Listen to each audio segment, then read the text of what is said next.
Welcome, dear friends.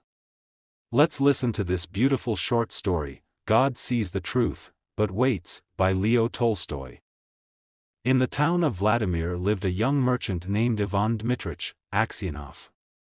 He had 2 shops and a house of his own. Aksionov was a handsome, fair-haired, curly-headed fellow, full of fun, and very fond of singing.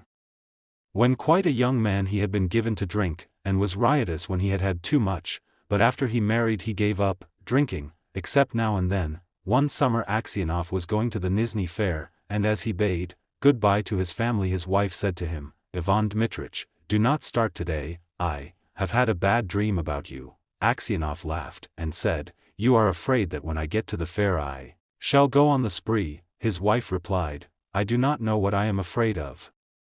All I know is that I had a bad dream. I dreamt you returned from the town, and when you took off your cap I saw that your hair was quite grey." Aksionov laughed. "That's a lucky sign," said he. "See if I don't sell out all my goods, and bring you some presents from the fair." So he said goodbye to his family, and drove away. When he had travelled halfway, he met a merchant whom he knew, and they put up at the same inn for the night. They had some tea together, and then went to bed in adjoining rooms. It was not Aksionov's habit to sleep late, and, wishing to travel while it was still cool, he aroused his driver before dawn, and told him to put in the horses. Then he made his way across to the landlord of the inn, who lived in a cottage at the back, paid his bill, and continued his journey. When he had gone about 25 miles, he stopped for the horses to be fed. Aksionov rested a while in the passage of the inn, then he stepped out into the porch and, ordering a samovar one to be heated, got out his guitar and began to play. Suddenly a troika drove up with tinkling bells, and an official alighted, followed by 2 soldiers. He came to Aksionov and began to question him, asking him who he was and whence he came. Aksionov answered him fully, and said, "Won't you have some tea with me?" But the official went on cross-questioning him and asking him, "Where did you spend last night? Were you alone, or with a fellow merchant? Did you see the other merchant this morning? Why did you leave the inn before dawn?" Aksionov wondered why he was asked all these questions, but had described all that had happened, and then added, "Why do you cross-question me as if I were a thief or a robber? I am traveling on business of my own, and there is no need to question me." Then the official, calling the soldiers, said, "I am the police officer of this district, and I question you because the merchant with whom you spent last night has been found with his throat cut. We must search your things." They entered the house. The soldiers and the police officer unstrapped Aksionov's luggage and searched it. Suddenly the officer drew a knife out of a bag, crying, "Whose knife is this?" Aksionov looked, and seeing a blood-stained knife taken from his bag, he was frightened. "How is it there is blood on this knife?" Aksionov tried to answer, but could hardly utter a word, and only stammered, I don't know, not mine." Then the police officer said, "This morning the merchant was found in bed with his throat cut. You are the only person who could have done it. The house was locked from inside, and no one else was there. Here is this blood-stained knife in your bag, and your face and manner betray you. Tell me how you killed him, and how much money you stole." Aksionov swore he had not done it, that he had not seen the merchant, after they had had tea together, that he had no money except 8,000 rubles of his own, and that the knife was not his. But his voice was broken, his face pale, and he trembled with fear as though he were guilty. The police officer ordered the soldiers to bind Aksionov and to put him in the cart. As they tied his feet together and flung him into the cart, Aksionov crossed himself and wept. His money and goods were taken from him, and he was sent to the nearest town and imprisoned there. Inquiries as to his character were made in Vladimir. The merchants and other inhabitants of that town said that in former days he used to drink and waste his time, but that he was a good man. Then the trial came on. He was charged with murdering a merchant from Ryazan, and robbing him of 20,000 rubles. His wife was in despair, and did not know what to believe. Her children were all quite small, one was a baby at her breast. Taking them all with her, she went to the town where her husband was in jail. At first she was not allowed to see him, but, after much begging, she obtained permission from the officials, and was taken to him. When she saw her husband in prison dress and in chains, shut up with thieves and criminals, she fell down, and did not come to her senses for a long time. Then she drew her children to her, and sat down near him. She told him of things at home, and asked about what had happened to him. He told her all, and she asked, "What can we do now? We must petition the Tsar not to let an innocent man perish." His wife told him that she had sent a petition to the Tsar, but that it had not been accepted. Aksionov did not reply, but only looked downcast. Then his wife said, "It was not for nothing I dreamt your hair had turned gray. You remember? You should not have started that day." And passing her fingers through his hair, she said, "Vanya dearest, tell your wife the truth. Was it not you who did it? So you, too, suspect me," said Aksionov, and hiding his face in his hands, he began to weep. Then a soldier came to say that the wife and children must go away, and Aksionov said goodbye to his family for the last time. When they were gone, Aksionov recalled what had been said, and when he remembered that his wife also had suspected him, he said to himself, "It seems that only God can know the truth, it is to him alone we must appeal. And from him alone expect mercy," and Aksionov wrote no more petitions, gave up all hope, and only prayed to God. Aksionov was condemned to be flogged and sent to the mines. So he was flogged with a knout, and when the wounds made by the knout were healed, he was driven to Syberia with other convicts. For 26 years Aksionov lived as a convict in Syberia. His hair turned white as snow and his beard grew long, thin, and gray. All his mirth went. He stooped, he walked slowly, spoke little, and never laughed, but he often prayed. In prison Aksionov learnt to make boots, and earned a little money, with which he bought the lives of the saints. He read this book when there was light enough in the prison, and on Sundays in the prison church he read the lessons, and sang in the choir, for his voice was still good. The prison authorities liked Aksionov for his meekness, and his fellow prisoners respected him. They called him grandfather, and the saint.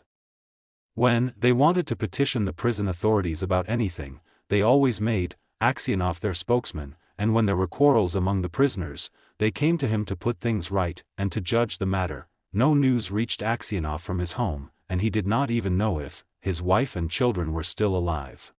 One day a fresh gang of convicts came to the prison. In the evening the old prisoners collected round the new ones and asked them what towns or villages they came from, and what they were sentenced for. Among the rest Aksionov sat down near the newcomers, and listened with downcast air to what was said. One of the new convicts, a tall, strong man of 60, with a closely cropped grey beard, was telling the others what he had been arrested for. "Well, friends," he said, "I only took a horse that was tied to a sledge, and I was arrested and accused of stealing. I said I had only taken it to get home quicker, and had then let it go. Besides, the driver was a personal friend of mine. So I said, 'It's all right.' 'No,' said they, 'you stole it.' But how or where I stole it they could not say. I once really did something wrong, and ought by rights to have come here long ago, but that time I was not found out. Now I have been sent here for nothing at all. But it's lies I'm telling you. I've been to Syberia before, but I did not stay long." "Where are you from?" asked someone. "From Vladimir. My family are of that town. My name is Makar, and they also call me Semyonich." Aksionov raised his head and said, "Tell me, Semyonich, do you know anything of the merchants Aksionov, of Vladimir? Are they still alive?" "Know them? Of course I do. The Aksionovs are rich. Though their father is in Syberia, a sinner like ourselves, it seems. As for you, Grandad, how did you come here?" Aksionov did not like to speak of his misfortune. He only sighed, and said, "For my sins I have been in prison these 26 years. "What sins?" asked Makar Semyonich, but Aksionov only said, Well, I must have deserved it." He would have said no more, but his companions told the newcomer how Aksionov came to be in Syberia. how someone had killed a merchant and had put a knife among Aksionov's things, and Aksionov had been unjustly condemned. When Makar Semyonich heard this, he looked at Aksionov, slapped his own knee, and exclaimed, "Well, this is wonderful. Really wonderful. But how old you've grown, Granddad?" The others asked him why he was so surprised, and where he had seen Aksionov before, but Makar Semyonich did not reply. He only said, "It's wonderful that we should meet here." Lads, these words made Aksionov wonder whether this man knew who had killed the merchant, so he said, "Perhaps, Semyonich, you have heard of that affair, or maybe you've seen me before. How could I help hearing? The world's full of rumors. But it's long ago and I've forgotten what I heard." "Perhaps you heard who killed the merchant?" asked Aksionov. Makar Semyonich laughed, and replied, "It must have been him in whose bag the knife was found. If someone else hid the knife there, he's not a thief till's caught, as the saying is. How could anyone put a knife into your bag while light was under your head? It would surely have woke you up." When Aksionov heard these words, he felt sure this was the man who had killed the merchant. He rose and went away. All that night Aksionov lay awake. He felt terribly unhappy, and all sorts of images rose in his mind. There was the image of his wife as she was when he parted from her to go to the fair. He saw her as if she were present, her face and her eyes rose before him, he heard her speak and laugh. Then he saw his children, quite little, as they were at that time, one with a little cloak on, another at his mother's breast. And then he remembered himself as he used to be, young and merry. He remembered how sat playing the guitar in the porch of the inn where he was arrested, and how free from care he had been. He saw, in his mind, the place where he was flogged, the executioner, and the people standing around, the chains, the convicts, all that 26 years of his prison life, and his premature old age. The thought of it all made him so wretched that he was ready to kill himself. "And it's all that villain's doing," thought Aksionov. And his anger was so great against Makar Semyonich that he longed for vengeance, even if he himself should perish for it.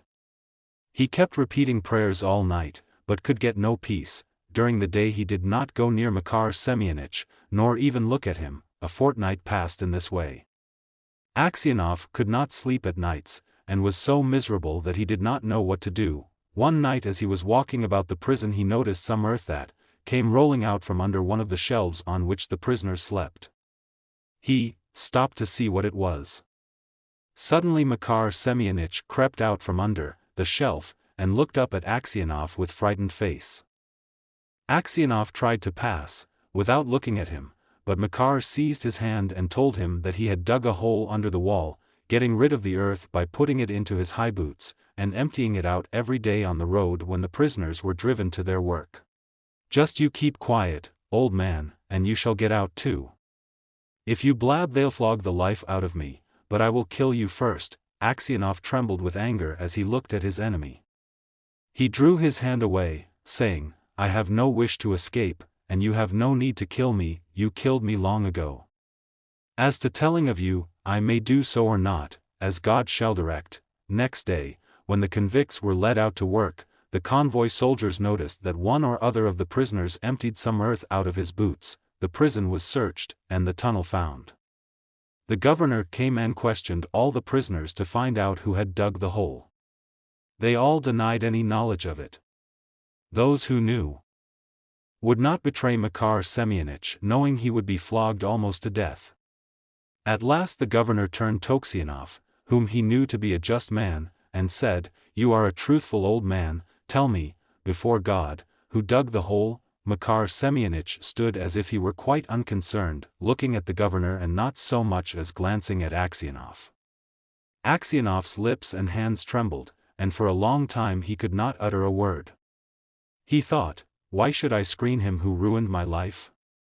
Let him pay for what I have suffered, but if I tell, they will probably flog the life out of him and maybe I suspect him, wrongly. And, after all, what good would it be to me?" "Well, old man," repeated the governor, "tell us the truth, who has been digging under the wall?" Aksionov glanced at Makar Semyonich, and said, "I cannot say, your honor." It is not God's will that I should tell. Do what you like with me, I am in your hands." However much the governor tried, Aksionov would say no more, and so, the matter had to be left. That night, when Aksionov was lying on his bed and just beginning to doze, someone came quietly and sat down on his bed. He peered through the darkness and recognized Makar. "What more do you want of me?" asked Aksionov. "Why have you come here?" Makar Semyonich was silent. So Aksionov sat up and said, "What do you want? Go away, or I will call the guard." Makar Semyonich bent close over Aksionov, and whispered, "Ivan Dmitrich, forgive me." "What for?" asked Aksionov. "It was I who killed the merchant and hid the knife among your things. I meant to kill you too, but I heard a noise outside, so I hid the knife in your bag and escaped out of the window." Aksionov was silent and did not know what to say. Makar Semyonich slid off the bed shelf and knelt upon the ground. "Ivan Dmitrich," said he, "forgive me. For the love of God, forgive me. I will confess that it was I who killed the merchant, and you will be released and can go to your home." "It is easy for you to talk," said Aksionov, "but I have suffered for you the 26 years. Where could I go to now? My wife is dead, and my children have forgotten me. I have nowhere to go." Makar Semyonich did not rise, but beat his head on the floor. "Ivan Dmitrich, forgive me," he cried. "When they flogged me with the knout it was not so hard to bear as it is to see you now. Yet you had pity on me, and did not tell. For Christ's sake forgive me, wretch that I am."